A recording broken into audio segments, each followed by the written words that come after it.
Yo guys, ito na yung finished product. Nakakuha na ako kahapon, kaya meron na akong pambili ng baka, baboy, manok, hotdog, longganisa, hamon de bola. Maraming salamat sa ating Pangulo, sa DSWD at LTFRB at may ganitong mga programa.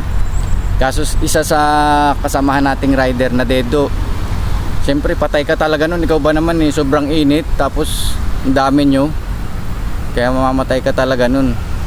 Ang nangyari kasi, sa may mga site na pwedeng pagkuhaan kahit saan, pwede kang pumunta kung saan ka malapit. Ang nangyari, doon maraming pumunta sa circle, kasi kaya hindi rin nila akalain ganun kadami yung pupunta. Siyempre, di ba nung mga unang bigayan, daming di nakalista. Hanggang ngayon, daming di pa rin nakalista. Ako rin, di nakalista nung una di ba?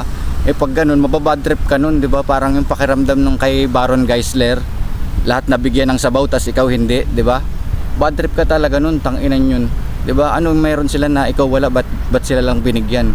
Sabaw pa lang yun, kaya what more kung 5,000 pa. Kaya ganun, kaya dumagsa yung tao. Kaya yung iba, hindi pa rin nakalista kagaya yung tropa ko si Pogi. Di ba, hayaan mo na.